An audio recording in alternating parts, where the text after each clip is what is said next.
Want to enjoy Free Fire Max on the big screen?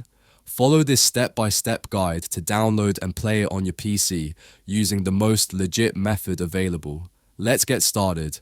Open your browser and type Google Play Beta in the search bar. Hit enter and click on the first link. On the landing page, click the download button to get the setup file. Once downloaded, run the setup file and install Google Play Beta on your PC. This is the most trusted and efficient way to play mobile games on your PC. Open Google Play Beta after installation is complete.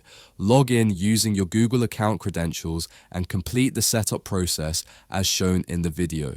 On the Explore page, search for Free Fire Max. Click on the app and hit install to add it to your PC. Once installed, click on play to dive into the action and enjoy Free Fire Max on your PC. You've successfully downloaded and installed Free Fire Max on your PC. If you found this video helpful, don't forget to like, share, and subscribe for more exciting tutorials.